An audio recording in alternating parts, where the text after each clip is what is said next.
एक इवेंट 2016 में हुआ है और उसका यूज 2016 में था, और अब आपको लगता है कि यार वो टॉपिक अब फारिग हो गया, तो प्लीज उसके ऊपर अपना जोर ना लगाना। यूएस की अफगान पॉलिसी अब चेंज हो गई है, पुरानी बात हो गई है। 9/11 पुरानी बात हो गई है। इसका रेफरेंस तो पूछ सकता है, लेकिन इनकी डिटेल्स कभी नहीं पूछ सकता वो। तुम्हारे पहले जो दोनों क्वेश्चंस हैं वो दोनों अब पुराने हो चुके हैं, लेकिन तुम्हें कंसेप्ट का पता होना चाहिए। हमने challenges of nation state system पढ़े थे।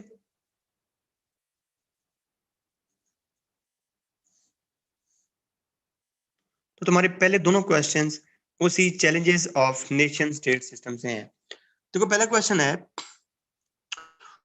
वो कहता है कि the nation state system is in a flux with an independence referendum in Scotland and another projected for Catalonia in September 2017. Critically evaluate reasons as to why the modern nation state in Europe faces internal challenges to its sovereignty and territorial integrity. देखो अब इस question को तुमने ना break करना है। Break किस तरह करना है कि पहले देखो कि वो पूछ क्या रहा है। वो पूछ रहा है मॉडर्न नेशन स्टेट सिस्टम, और उस स्टेट सिस्टम की बेस पे क्या बना है, यूरोप का प्रेजेंट स्ट्रक्चर डेवलप हुआ है।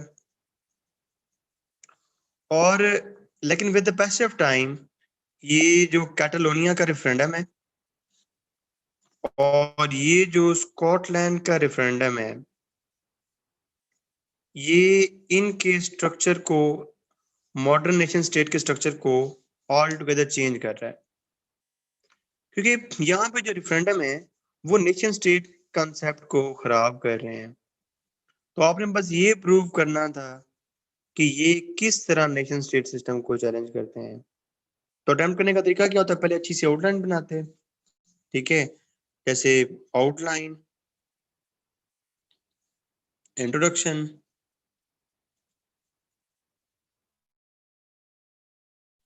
थोड़ा सा बस 4-5 लाइन का नेशन स्टेट सिस्टम, और उसके बाद कैटलोनिया, नहीं, थोड़े से ना पहले इसके चैलेंजेस भी देख लो, इसको चैलेंजेस क्या हैं nation state system current world से। उसके बाद लिखते तुम कैटलोनिया, उसके बाद हम इशू लिखते स्कॉटलैंड, और एंड पे थोड़ा सा इसका सॉल्यूशन पार्ट और कंक्लूजन। लेकिन क्योंकि अब ये कैटलोनी और स्कॉटलैंड पुराना टॉपिक हो गया है, तो ही विल हार्डली आस्क, 2017 में तो पूछा था उसने, बट अब जो नहीं पूछेगा। वेल यार, क्रिटिकल एनालिसिस की हेडिंग नहीं देनी होती है आपने, एनालिसिस आपने साथ साथ करते जाना होता है।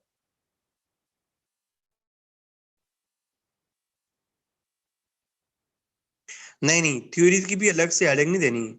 थ्योरीज की हेडिंग शेडिंग अंदर, थ्योरीज अंदर ही अप्लाई करनी है। हाँ ये करना है कि अगर तुम्हें लिखे कि ये तुम लिख रहे हो पेंसिल से ना, ये तुम लिख रहे हो कि नेशन स्टेट सिस्टम को ये मसला है, ये है, ये ना, और तुम्हें लगता है कि यार यहाँ पे तुम्हारी थ्योरी आ गई है, तो तुम कहते हो कि scholarly view of international relations से यहाँ पे थ्योरी लिख के थ्योरी की बेस पे फिर इसी को एक्सप्लेन कर दो। थ्योरी एप्लीकेशन तुम्हें सिखाई थी ना मैंने।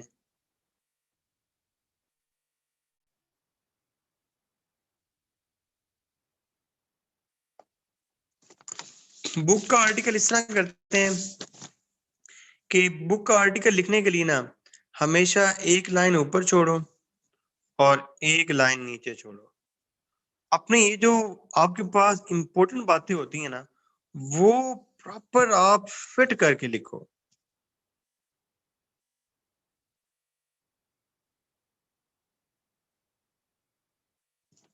हाँ हाँ बिल्कुल, आप एक सवाल पे 3 थ्रीज भी लगा सकते हैं, 4 थ्रीज भी लगा सकते हैं, जितनी मर्जी लगाएं आप।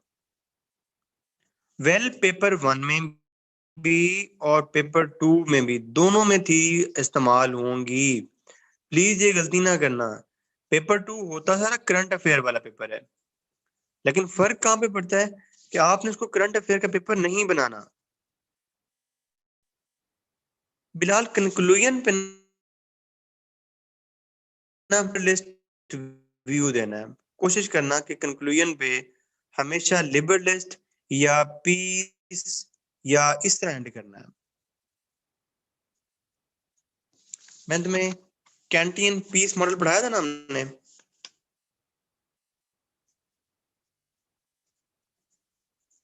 तो कोशिश करनी है कि अपने क्वेश्चन को हमेशा खत्म इसके साथ करना है।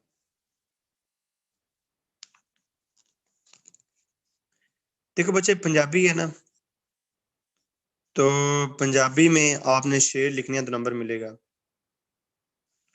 यूएस हिस्ट्री है, तो हर चीज को तुम हिस्टोरिकल इवेंट्स के बैकग्राउंड से लिंक करके लिखोगे तो फायदा आएगा। वो तब तक तुम्हें, जब तक तुम इसको 7 ईयर वॉर के साथ जस्टिफाई नहीं करोगे, वो तक तुम्हें ये फेडरलिस्ट रजीम और एंटी फेडरलिस्ट रजीम के मार्क्स नहीं देगा, जब तक तुम इसको फेडरलिस्ट जो कॉन्स्टिट्यूशन में थे और एंटी फेडरलिस्ट जो कॉन्स्टिट्यूशन में थे उसके साथ जो ना वो रेलिवेंट नहीं बनाओगे। वो तुम्हें आईआर में तब तक नंबर नहीं देगा जब तक तुम इसको थ्योरेटिकल पर्सपेक्टिव के साथ नहीं लिखोगे। समझ आई बात कि नहीं? और एक बात और याद रखना कि अपने करंट अफेयर का जो पेपर है, कोशिश करना कि उसको भी थोड़ा सा आईआर का ही टच देना। उसके अंदर भी थ्योरी श्योरी यूज कर देना, कुछ भी नहीं होगा, मार्क्स ही मिलेंगे। मुझे लगता है कि मेरे दोनों दफा अल्हम्दुलिल्लाह आई गॉट 65 प्लस मार्क्स ना। तो मैं इसको थ्योरेटिकल पर्सपेक्टिव में ही करता था आईआर को, सॉरी ये इसको करंट अफेयर को। लेकिन आईआर के पेपर को कभी भी करंट अफेयर के पेपर में ना करना। ये फिर भी चल जाएगा, लेकिन ये कभी भी नहीं चलेगा।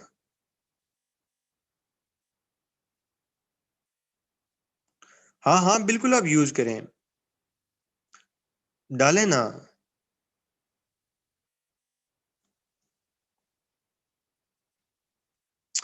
वेल पोस्ट मॉडर्निज्म की थ्योरीज बहुत कम यूज होती हैं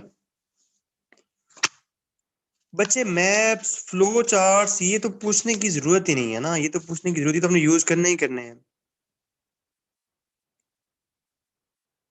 अब देखो एक और क्वेश्चन है। अब ये भी टॉपिक तुम्हारा पुराना हो गया है, लेकिन है ये भी चैलेंजेस कि nation state sector as a military competitor is gaining ground in the middle east. Non state actor है, हाईलाइट कर लिया करो क्या क्या पूछा उसने। नॉन स्टेट एक्टर, इसके नीचे हाईलाइट कर देना। As a military competitor is gaining ground in the middle east with the rise of ISIS. ये इस क्वेश्चन की एक स्टेटमेंट है, ठीक है। उसके बाद what strategies can be United Nations and major powers implement in order to ensure peace and security in Iraq and Syria। अब देखो इसके अंदर उसने नेशन स्टेट सिस्टम का कहीं लफ्ज इस्तेमाल नहीं किया, लेकिन जो इसका एंड होगा वो नेशन स्टेट सिस्टम के अंदर ही एंड होगा।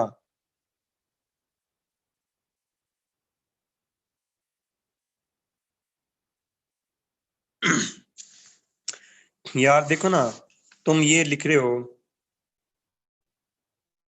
कि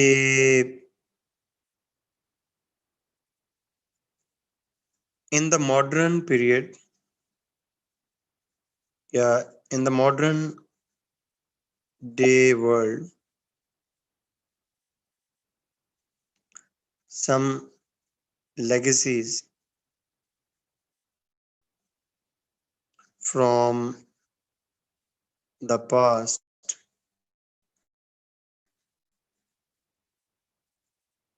have remained the same.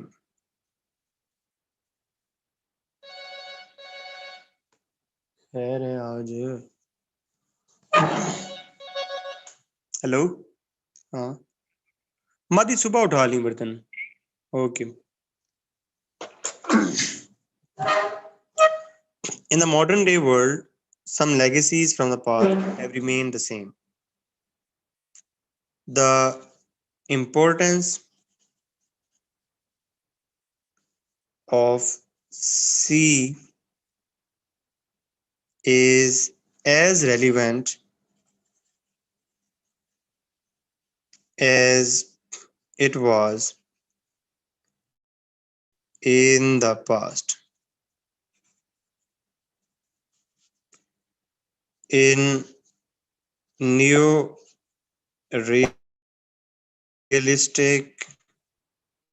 where anarchy exists, states seeks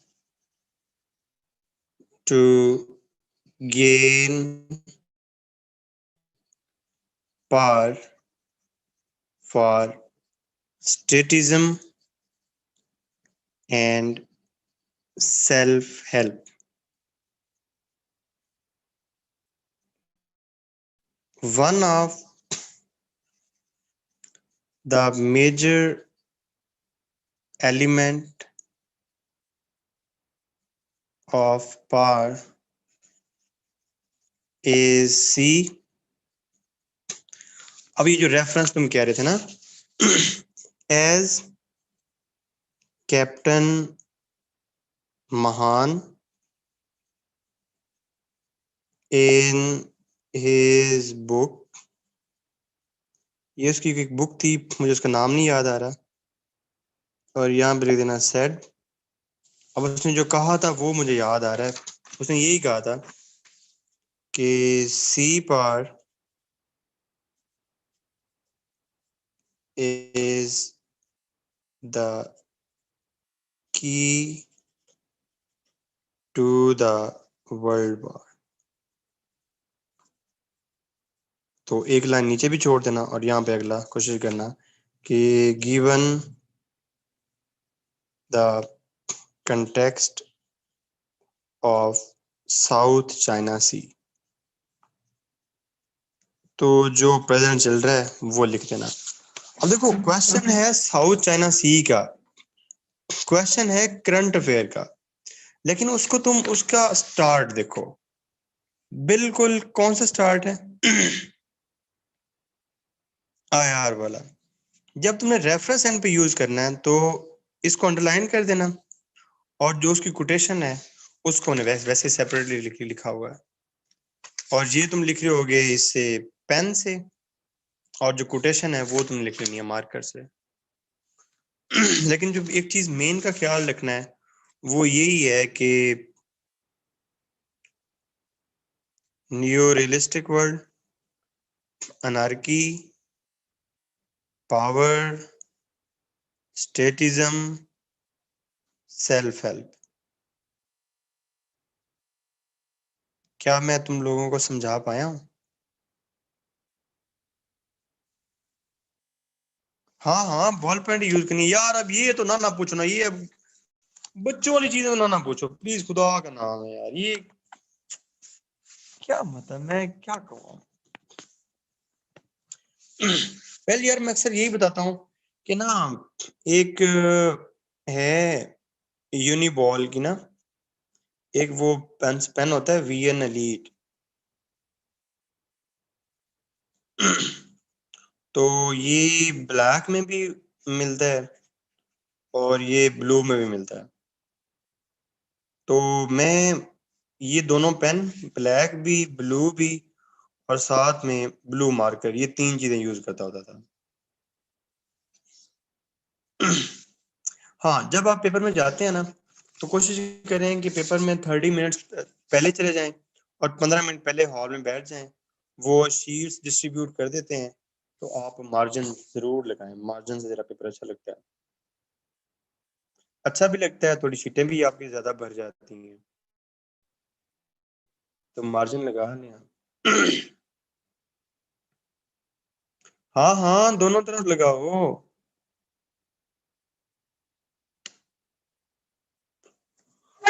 गुलाम बने।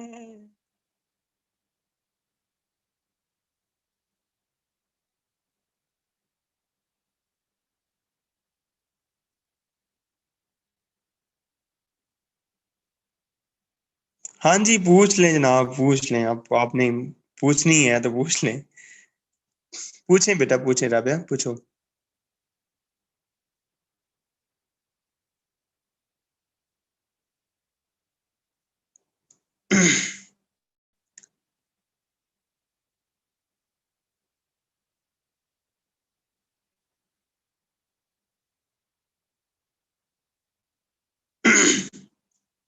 पहले आपको 24 मिलती हैं, जो पहले शीट्स मिलती हैं ना उसमें 24 होती हैं, ठीक है। और 24 के बाद आपको एक्स्ट्रा शीट्स मिलती हैं।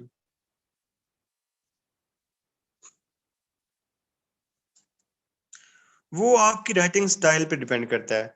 अगर आपका फ़ॉन्ट साइज बड़ा है, जिस तरह मेरा बड़ा होता था, तो मेरी शीट चली जाती होती थी 44 पे, ठीक है। मेरा क्योंकि ये बड़ा है फ़ॉन्ट साइज, और मैं हर क्वेश्चन के शुरू में आउटलाइन होता था, मतलब हर क्वेश्चन के शुरू में आउटलाइन, और फ़ॉन्ट साइज मेरा बड़ा होता था। और यार पेपर क्वालिटी जो है शीट्स की, वो बड़ी नेक्स्ट लेवल की होती है। एलीट क्लास पेपर होता है, ठीक है। और ये जो इतना गैप है ना, ऑलमोस्ट 2 लाइंस में ना, इतना गैप होता है, मतलब खुला गैप होता है। अगर आपकी राइटिंग अच्छी है ना, और आप बड़े फॉन्ट में लिखते हैं ना, तो आप बहुत प्यारा लगता है वहां पेपर अटेम्प्ट किया हुआ आपका। पेपर क्वालिटी बड़ी अच्छी होती है, और ये खुली खुली लाइंस होती हैं, तो बड़ा मजा आता है उनके ऊपर लिखने का। जरा ये बता तो दिया है बच्चे कि आपकी उस पर डिपेंड करता है कि आपने कितना यूज करना है। बच्चे दूसरा क्वेश्चन ये है कि नॉन स्टेट एक्टर्स क्या होते हैं, वो तुमने लिखना है। और आईएस की वजह से कौन कौन से थ्रेट्स हुए हैं वो लिखने हैं बस। रेफरेंस जितने आपके पास हैं उतने मैक्सिमम से मैक्सिमम लिखें। जितने आपके पास रेफरेंस माइंड में आ रहे हैं सारे लिखें आप। मैं ऐसे में रह गया था।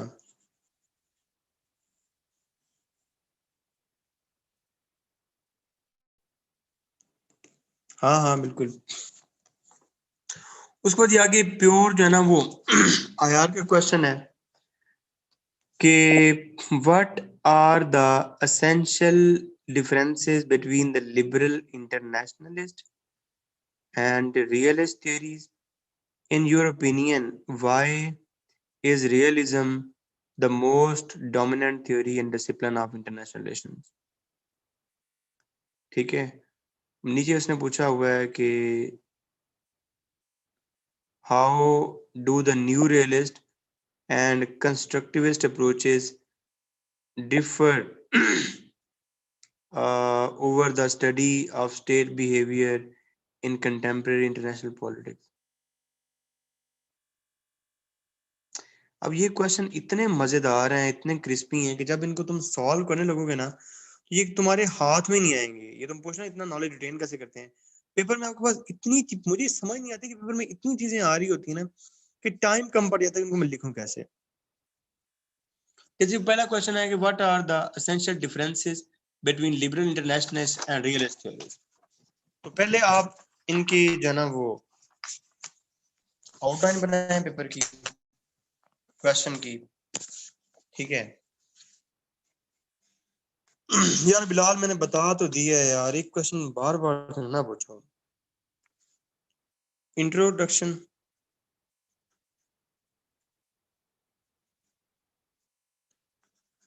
Differences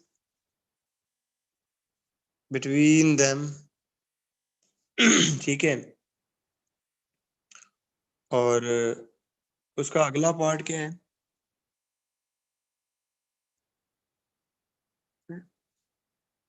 realism the most dominant theory.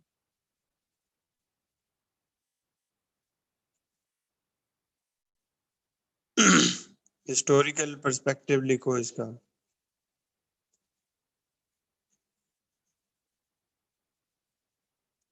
Great Wars लिखो। ग्रैंड ग्लोबल ऑर्डर लिखो।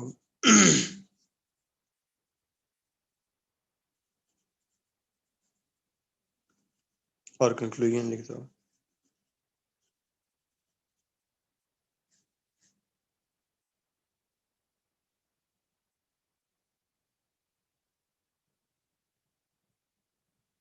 हाँ हाँ, ये क्यों क्वेश्चन है?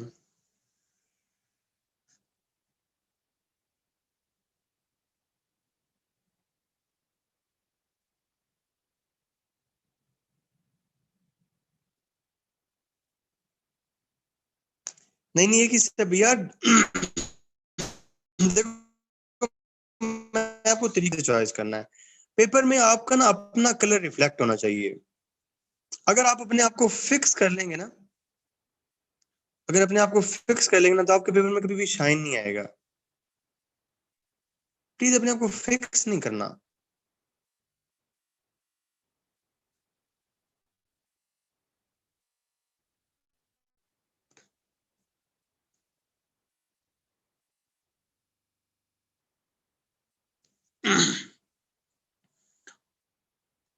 उसके बाद ये लिबरलिज्म है। Determine the factors in emergence of new liberal institutions, politics of financial institution in Pakistan, concept of idealism, economic liberalism। अच्छा देखो, ये देखो दो दो थ्योरीज इकट्ठी भी लिंक की हुई हैं। Explain the concept of economic liberalism and relate its core interest with the concept of new imperialism। अब इसके अंदर क्या कंसेप्ट है? एक छोटा सा कंसेप्ट है, एक छोटा सा एनालिसिस है, लेकिन उस एनालिसिस के ऊपर से इतनी बेहतरीन यहाँ पर डिबेट हो सकती है इसके ऊपर, इतनी जबरदस्त डिबेट हो सकती है इसके ऊपर कि मतलब मैं तो सोच के मजा आ रहा है कि यार इसके ऊपर मतलब तुम इसके अंदर ले आओ उसको, आईएमएफ को ले आओ, तुम इसके अंदर डब्ल्यूटीओ को ले आओ, तुम इसके अंदर वर्ल्ड बैंक को ले आओ, तो इसमें ब्रेटन वुड सिस्टम को लेकर आओ, और इसके अंदर तुम मार्क्सिज्म लेके आओ, इसके अंदर तुम जो है ना वो लेकर आओ, क्या नाम है इसका, न्यू मार्क्सिज्म लेकर आओ, इसके अंदर एम्पीरियलिज्म लेकर आओ, इसके अंदर न्यू एम्पीरियलिज्म लेकर आओ। मतलब पूरा आईआर तुम इस क्वेश्चन पे अप्लाई कर सकते हो। और ये तुमसे पकड़ा ही नहीं गया ना कि 2020 का क्वेश्चन है, कौन कह रहा था?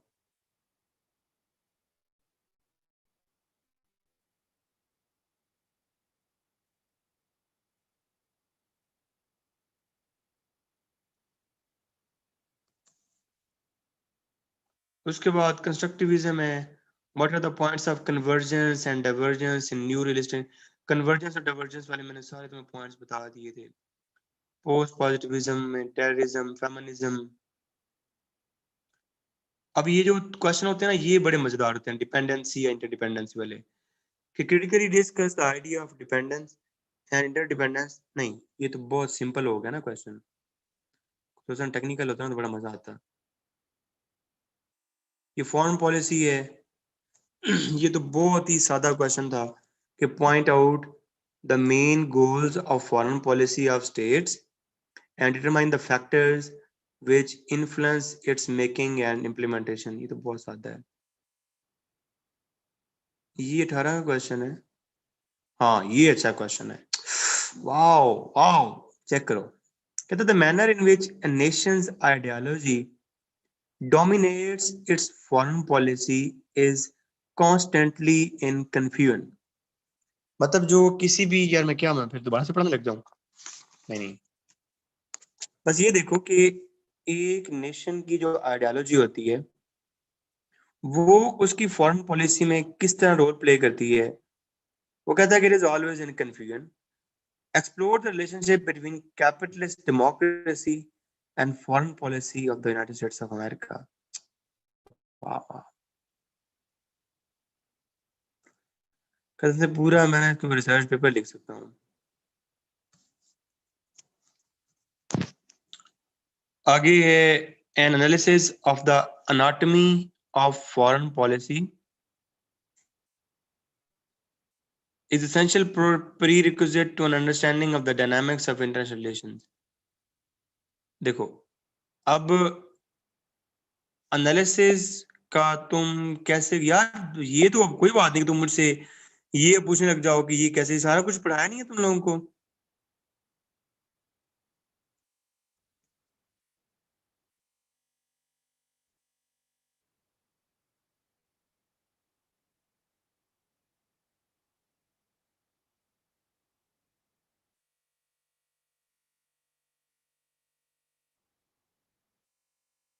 कोई बहुत मुश्किल बात आई तो देन वो समझाऊंगा ना। Analytical analysis of the anatomy of foreign policy. अब अनाटॉमी ऑफ फॉरेन पॉलिसी में क्या आएगा?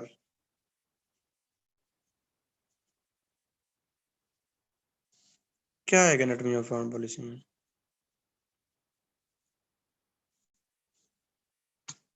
दैट्स इट, बिल्कुल यही आएगा। उसकी क्लासिफिकेशन, उसका determinants and all that. Determinants. और ठीक है, ये 2020 का सबसे आसान क्वेश्चन था। Explain the following diagram in the light of multi track diplomacy, which is the most important track of diplomacy and why? balance of power के क्वेश्चन है। The rise of China is being heralded as a return of balance of power, ये तुम्हें पढ़ा दिया था। Critically evaluate the Indo-Pacific policy. Do you believe current US strategy is based on balance of power? ये globalisation के वही सस्ते सस्ते सवाल हैं। लेकिन इन सारे में मेन बात क्या है? What is the main crux? आते तो तुम्हें सारे हैं।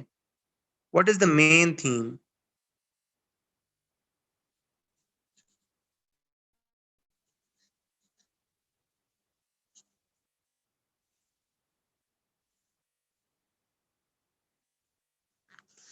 और यार तुम भी इसको अटेम्प्ट करके देखना, तुम्हें भी सस्ते लगेंगे।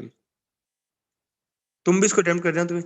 अच्छा, वैसे क्विक रिव्यू करें, हमें कितनी थ्योरीज आती हैं ऐसे ही? अपने अपने हर बंदा अपने अपने पेज पे लिखो।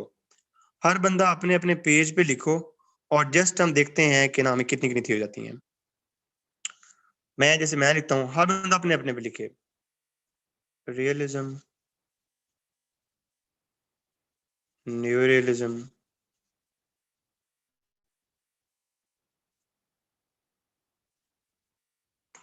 Liberalism slash idealism. नंबर देते जाना, मतलब कितना कितने तुम्हें नंबर ऑफ थ्योरीज कितनी आती हैं, और सच्ची सच्ची बताना है। और मेरा बेशक अभी ना देखो। New liberalism, constructivism, Marxism, new Marxism,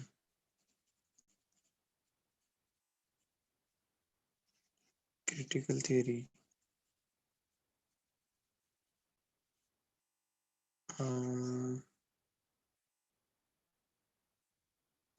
dependency,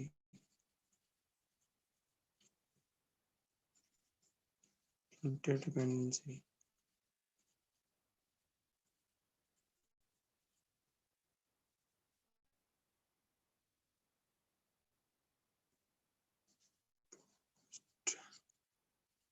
modernism,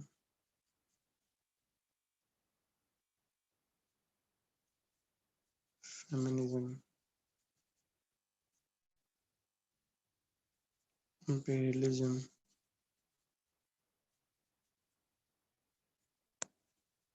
new imperialism,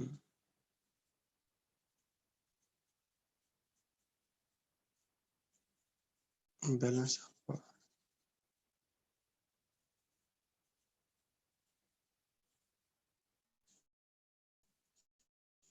बस इन 15 थ्योरीज के साथ मैं ना पेपर अटेम्प्ट कर सकता हूँ। तुम लोगों ने कितनी कितनी लिखी हैं? 11, 14, 13, 9, 18। समरीना तुमने कौन कौन सी एक्स्ट्रा लिखी हैं? समरीना अपनी एक्स्ट्रा लिखना, मतलब कौन कौन सी हैं जो आपको एक्स्ट्रा लगी?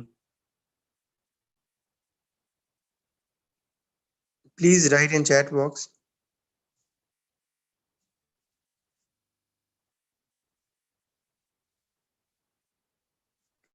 चलो हम वेट कर लेते हैं, जस्ट टाइप इट। समरीना यार देख लें, समरीना हमारी ना असिस्टेंट कमिश्नर है ना, तो हम हमसे आगे गुजर ही गई हैं फिर हैं। हाँ हाँ आप अनम्यूट करो, मैं आपको करता हूँ अनम्यूट।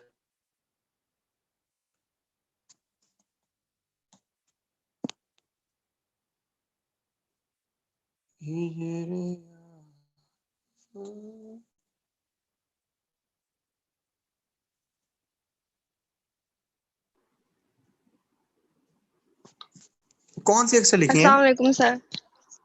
हाँ। सर मैंने आपसे आप लिख रहे थे, मैं भी लिख रही थी, तो मुझे ये नहीं पता कि आपने कौन कौन सी लिखी है, मैच नहीं किया। बट मैं आपको वैसे बता देती हूँ ना जो मैंने लिखी है। एक तो एक तो ये रियलिज्म है। रियलिज्म वाली दो, ठीक है। हाँ जी। ये रियलिज्म वाली दो। Realism, idealism and yes and constructivism, ठीक है, और? पोस्ट मॉडर्निज्म, ठीक है। Feminism, deterrence theory, balance of power हाँ थ्योरी, ओके ओके, प्लीज रुकना यहाँ पे। डेटरेंस, डेटरेंस के बाद कौन सी कही है? बैलेंस ऑफ पावर हाँ थ्योरी, हाँ हाँ। ठीक है, economic liberalism theory, okay hold on please. Economic liberalism, और आगे? डिपेंडेंसी थ्योरी एंड ओके रुकना imperialism, यहाँ, new imperialism, और? world system theory, ठीक है, और वो तो क्रिटिकल थ्योरी में ही आ जाती है, और? हाँ जी, structure realism, वो तो न्यू रियलिज्म, दोनों सेम है, हाँ। ठीक है। हम्म और डिपेंडेंसी थियरी, ठीक हम्म है, imperialism, new imperialism, hmm marxism, new marxism, that's it. हम्म बस हमारी भी 18 हो गई है। Thank you so much for adding. No problem. अच्छा बच्चों, मुझे ना अब ऑनेस्टली बताओ कि इनमें से ना तुम्हें कितनों के ऊपर ना सही ग्रिप है, कि तुम्हें इनकी अंडरस्टैंडिंग है, सबकी अप्लाई कर सकते हो इनको? सबकी?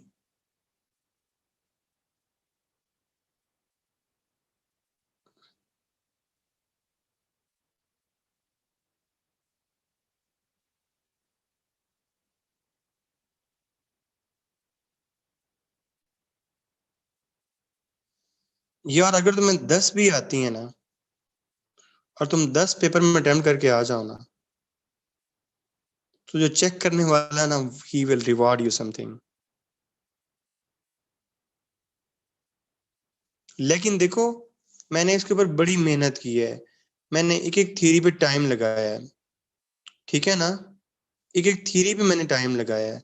तो प्लीज, मैं अगर यहाँ पे 18 लिखी है ना, तो तुमने यहाँ पे 20 करनी है कोई। मेरा दिल खुश करो जरा, सारे वाले कौन कौन है जिनको सारी की सारी आती हैं? अक्सा को आती हैं। यार फिजान, अब अप्लाई तो करनी इतनी मुश्किल नहीं है यार ये।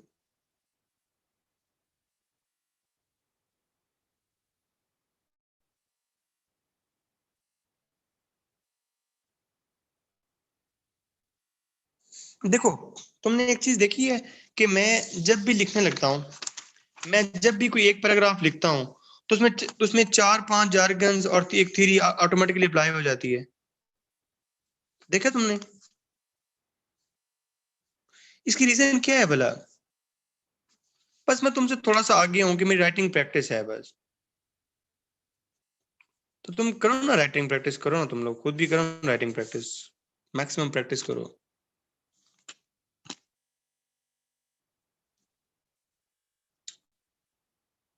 और यार ये वही वर्ल्ड ऑर्डर और ये वो पॉलिटिकल इकोनॉमी कम्युनिटी, अच्छा यार हाँ, ये एक था वाशिंगटन कंसेंसस, और एक था बीजिंग कंसेंसस, ये 2020 का क्वेश्चन है। Washington consensus and Beijing consensus ये क्या होते हैं? पता है किसी को ये क्या होते हैं?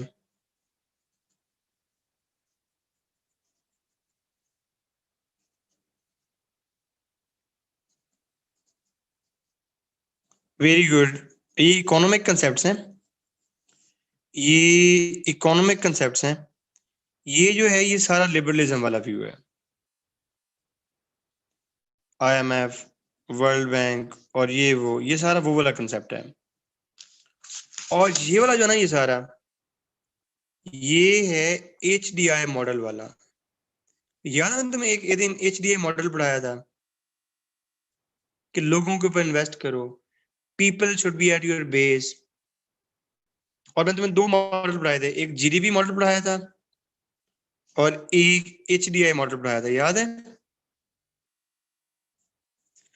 तो जो GDP मॉडल है ना, वो ये है वाशिंगटन कंसेंसस वाले, कि मुल्कों के बाद GDP जो है ना वो मैक्सिमम होनी चाहिए। जबकि जो बीजिंग का नया फार्मूला है दैट इज HDI, कि लोग at the base, research, technology, people development, human growth, these should be the things at the top.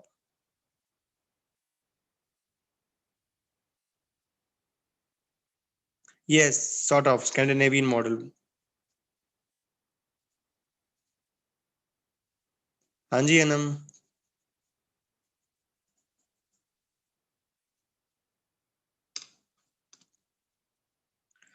Anam आप तो बहुत ही नॉन सीरियस हो यार।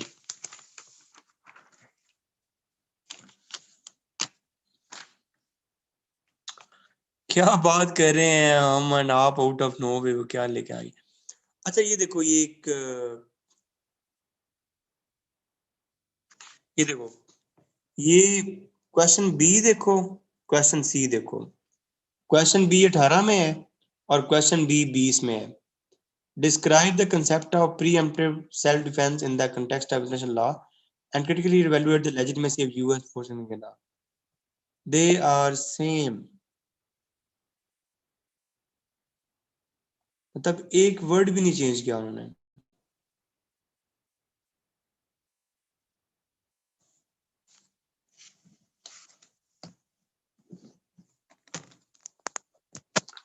और यार प्लीज इस थ्योरी पे ना रहना कभी कि यार ये आ गया है और ये अगले साल नहीं आएगा। नहीं, मैंने तुम्हें सारा कोर्स इसलिए करवाया है कि कोशिश करना कि तुम्हें बेसिक कंटूर जो है ना वो हर चीज के क्लियर होने चाहिए।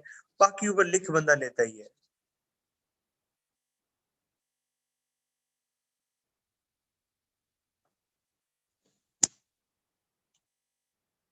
सर इस IR में ना मैं कोई भी ना डिफरेंशिएट नहीं कर सकूंगा इंपॉर्टेंट टॉपिक्स कौन से होते हैं, बिकॉज IR का कोर्स है ही इस तरह कि आप इसको कुछ भी इंपॉर्टेंट नॉन इंपॉर्टेंट नहीं कर सकते।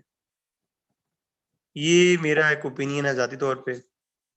अगर आपको कुछ लगता है, किसी को कुछ ज्यादा समझ आती है कि ये इंपॉर्टेंट है और ये नॉन इंपॉर्टेंट है, वो मुझे भी बता दे ताकि मैं किसी को बता दूंगा। US हिस्ट्री में कुछ टॉपिक्स हैं वो क्लियरली समझ आते हैं कि ये नॉन इंपॉर्टेंट है। इश्यूज, हाँ, वो एक अलग डिबेट है। देखो इश्यूज जो है ना, इश्यूज इश्यूज और समथिंग एल्स। लेकिन देखो उन इश्यूज पे जो थियोरेटिकल अंडरस्टैंडिंग है वो तो सेम ही होगी ना। उन इश्यूज पे जो थियोरेटिकल अंडरस्टैंडिंग है वो तो सेम ही होगी ना। अगर कभी अफगान इशू था और आज चाइना ट्रेड वार है, तो इवेंट चेंज हुआ है, थियोरेटिकल अंडरस्टैंडिंग तो वही है ना। तो नॉन इंपॉर्टेंट यही है कि जो पुराने इवेंट्स हैं उनको ना करो, जो इवेंट्स पुराने हो चुके हैं उनको मिस स्किप करवा दो, नए इवेंट्स के साथ नई इम्प्लीकेशंस करो।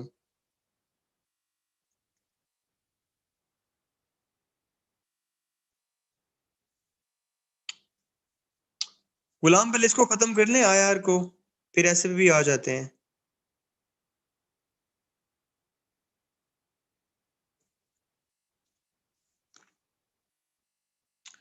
हाँ जी मलिका।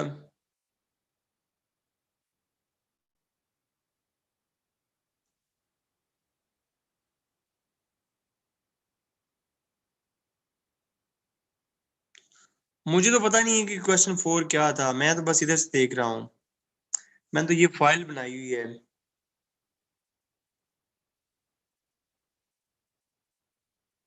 हम किसी एक ईयर का पेपर निकालें। Feminization of terrorism. पहले तो मुझे ये बताओ कि फेमिनाइजेशन ऑफ टेररिज्म, पहले तो मुझे ये बताओ कि फेमिनाइजेशन ऑफ टेररिज्म किस ग्रेड डिबेट का कंसेप्ट है? कौन सी ग्रेड डिबेट लगेगी? 4th grade debate. ठीक है, और इसके अंदर थ्योरी कौन सी अप्लाई होगी? फेमिनिज्म।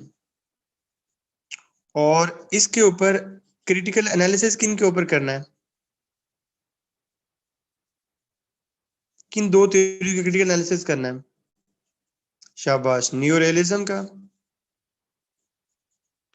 और नेओ आइडियलिज्म का।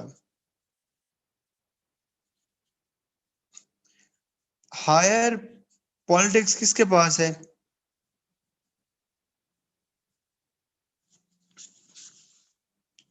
मील के पास। वो किस तरफ लेके चले जाता है?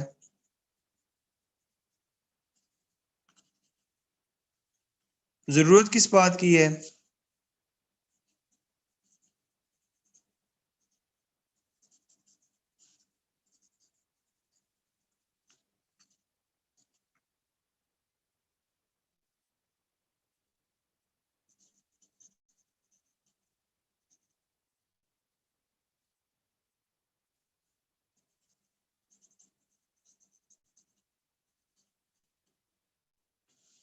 समझ आ गई मलिका?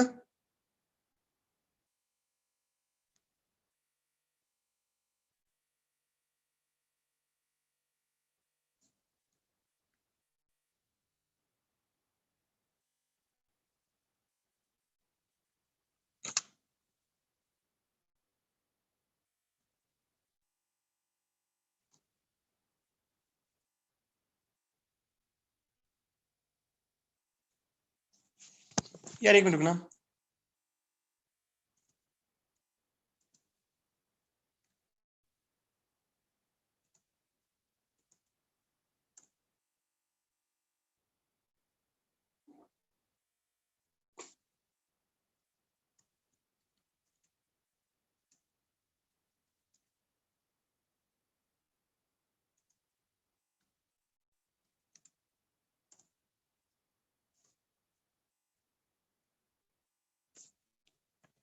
चलो हम ना एक 2020 का पेपर निकालते हैं। 2020 के ना दोनों पेपर देखते हैं और इसमें देखते हैं कि क्या हम इनको अटेम्प्ट कर सकते हैं या नहीं कर सकते। ठीक है, और इसी से अपनी तसल्ली कर लेते हैं। मैंने जो मोस्ट जो है ना वो लेटेस्ट है ना वो पेपर निकाल लिए हैं। पहला क्वेश्चन देखते हैं। How the neorealism, realist and constructivist approaches differ over the study of state behavior in the contemporary international politics। हो जाएगा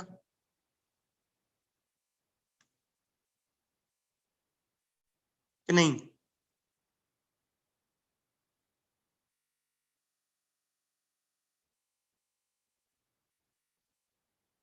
अच्छा, describe the concept of preemptive self defense in the context of international law and critically evaluate the legitimacy of use of foreign policy।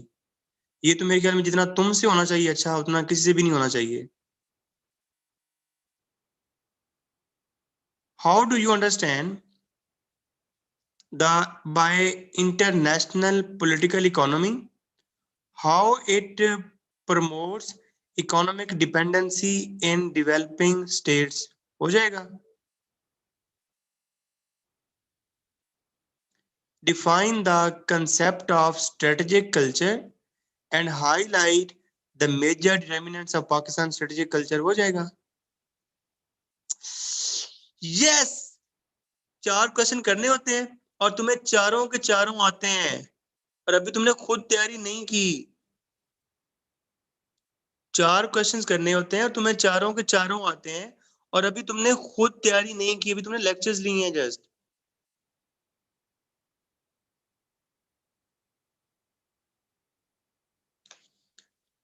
तुम्हारे गिले शिकवे दूर हुए, तुम्हारी जो है ना वो, लो मैंने तो सुना है कि ये पेपर सबसे मुश्किल था, 2020 के पेपर मुश्किल थे।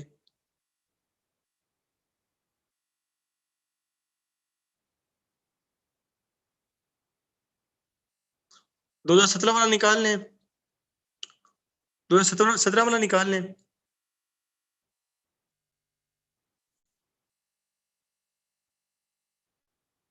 बेटा तुम जो भी निकालोगे ना, तुम जो भी निकालोगे वो सारे ही ऐसे हैं। मैं अल्हम्दुलिल्लाह I am saying with great confidence कि तुम जो भी निकालोगे वो तुम्हें ऐसे ही लगेगा। अगर तुम इसके ऊपर 10 दिन भी और फोकस कर लो ना, और लेक्चर्स को अच्छे तरीके से निकालो, ये जो आज में सारे के सारे क्वेश्चंस आ रहे हैं ना, there is a reason behind it.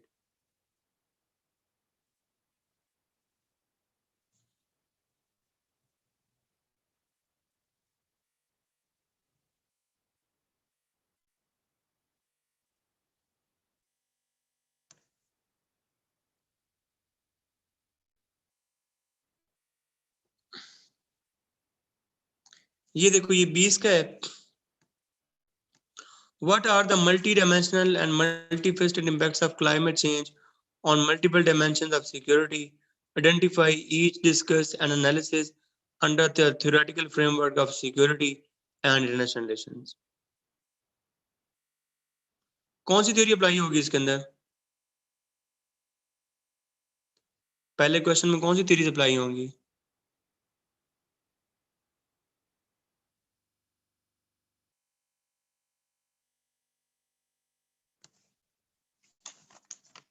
US climate change की डिस्कशन में क्यों नहीं आता?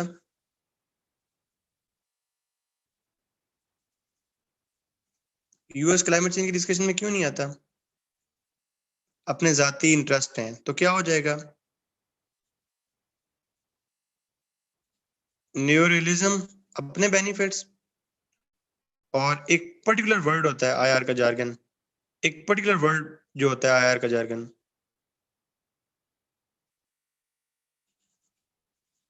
Relative gain. ठीक है, ओके। न्यूरलिस्ट क्या कहते हैं कि यूएस, न्यूरलिस्ट क्या कहते हैं कि यूएस इंटरनेशनल ऑर्गेनाइजेशन क्यों नहीं ज्वाइन करता?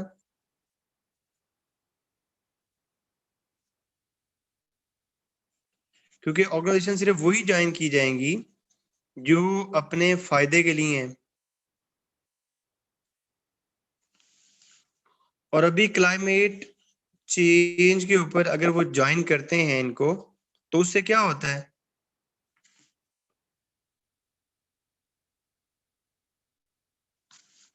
अच्छा, अगर तुम इसको सिक्योरिटी के डोमेन में लेके जाओ, तो इसकी वजह से कौन से सिक्योरिटी क्राइसिस जनरेट होंगे? ट्रेडिशनल के नॉन ट्रेडिशनल? यार तौहीद मैं तुम्हें मार दूंगा, वाटर कहां से आया? आईआर के कंटेक्स्ट में अटेम्प्ट करना है, आईआर नॉन ट्रेडिशनल।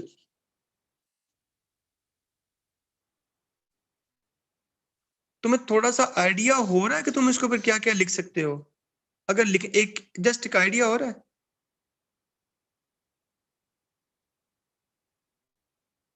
दिल को तसल्ली हो रही है?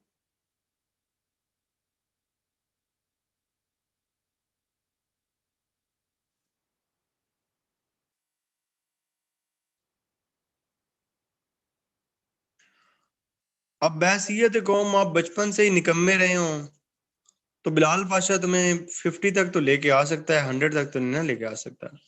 अगर गुजारा हो रहा तो फिर बेटा सबका पास होना जरूरी तो नहीं है ना।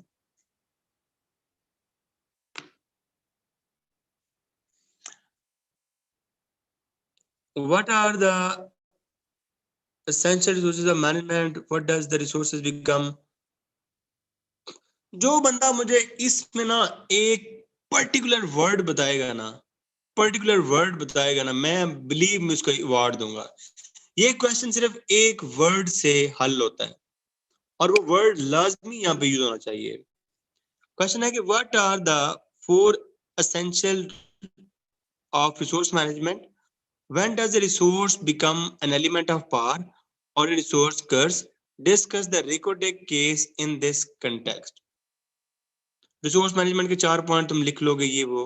What is the main point? Very good. The award goes to Rabia. Rabia तुमने बहुत अच्छी तैयारी की है, मतलब तुम्हें बड़ा हल्का ले रहा था. Very good, very good.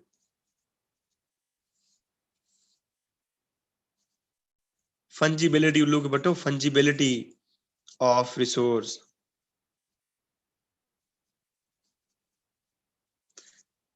Rabia मुझे तुमसे वो वाली फीलिंग आ रही है जो बच्चे कहते नहीं है कि यार मेरी तो तैयारी नहीं है, और बाद में ना जो है ना वो दूसरों के लिए सारे मसले करते हैं. वो तो नहीं है तुम.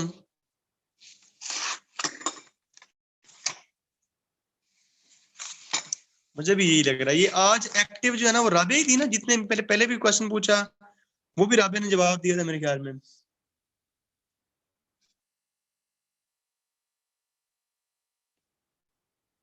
ये एंड वाला क्वेश्चन है.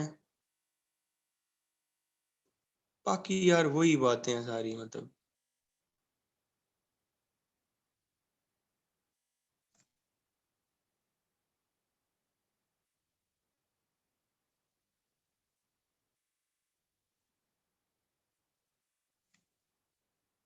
बाकी हमने ये स्टेट टेररिज्म किया था, फॉर्मलाइजेशन ऑफ टेररिज्म किया था, कमर्शलाइजेशन ऑफ टेररिज्म किया था, एक ये क्रिमिनलाइजेशन ऑफ टेररिज्म नहीं किया. तो इसमें से कितने करने हैं? एक इसको तुम नेट से सर्च कर लेना कि क्रिमिनलाइजेशन ऑफ टेररिज्म क्या होता है. इसका मुझे आइडिया नहीं है.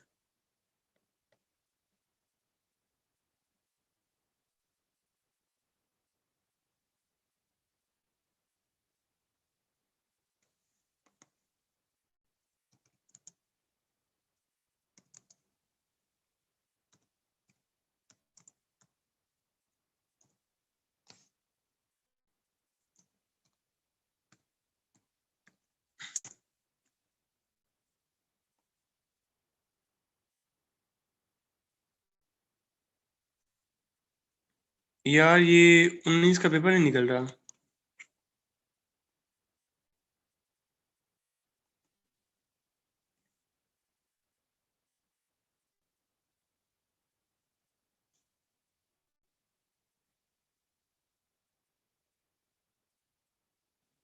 ये 19 का किसने कहा था यार? ये पेपर है 19 का. Discuss the significant features of Treaty of Westphalia and the development of modern nation state. Discuss the concept of idealism. ओए ओए ओए. यार रुकना प्लीज, जस्ट होल्ड ऑन. अब ये देखोगे सर ये भी हलवा है. देखो पहला क्वेश्चन आता है सिग्निफिकेंट ट्रीटी ऑफ वेस्टफेलिया. ये पूरी थियोरेटिकल डिबेट के साथ लिखना है, पूरी स्टार्ट से शुरू करना है. क्वेश्चन क्या था? वॉर कौन सी हुई, उस वॉर की वजह से ट्रीटी कौन सी हुई. दूसरा क्वेश्चन आता है discuss the concept of idealism, explain its core perception and define it's agenda for piece and stability of the world. अब मैं जो क्वेश्चन खोलता हूं तुम कहते हो ये भी इजी पेपर है, ये भी, फिर कौन सा खोलूं बताओ.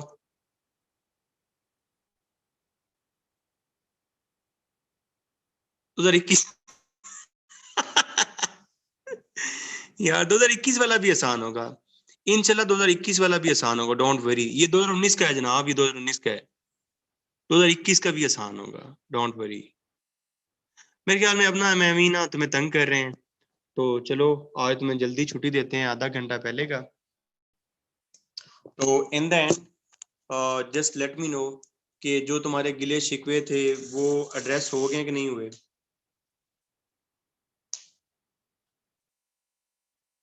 तो wish you all the best. Allah Taala तुम्हें कामयाब करें. एंड हाँ, 2-3 तारीख को ना 3 को सेल मेरे पास आ जाएगा, आयशा से मैं ले लूंगा. तो any one of you who want to talk me, just let me know. जो भी क्वेश्चन है फिर मुझसे एड्रेस कर लीजिएगा, ठीक है. और मुझे वो करना है तुम लोगों ने, मुझे क्या सेंड करना है?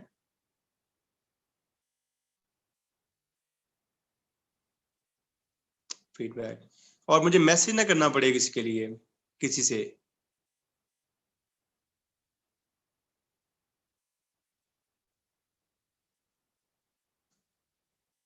हाँ, मुझे कैप्टन अमेरिका वाला याद है, बस स्पेशल था ना, स्पेशल स्पेशल लिख के भेजने हैं यार। वो शायद तुमने भेजा था। ये कौन नाराज हो गया मुझसे?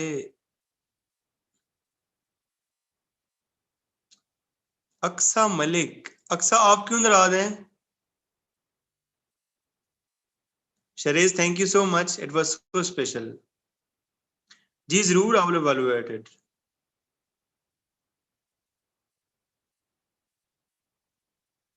यार बच्चे, नहीं, मैं अभी कुछ नहीं बताना चाहता।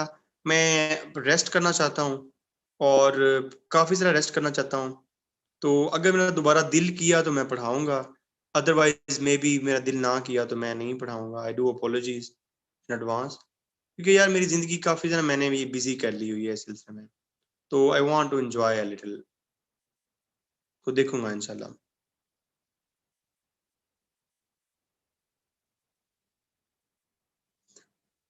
Thank you so much Hanan. नहीं, मंडे से नहीं है, वो कल से ही है। कल सैटरडे से लेके मुसलसल 8 डेज, और 8 डेज में उसको खत्म कर देंगे। नहीं बच्चे, कल ही है, कल क्लास में उसको खत्म करना है मैंने। मैं आपको बता दूंगा बच्चे।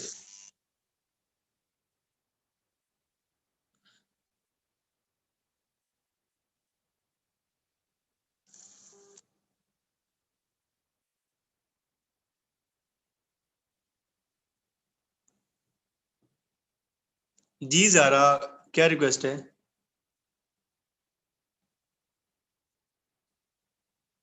इंशाल्लाह आई विल।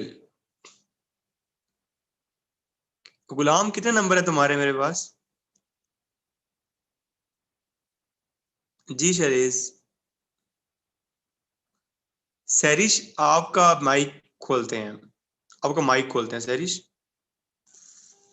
आपका माइक खोलते हैं, आपसे बात करते हैं।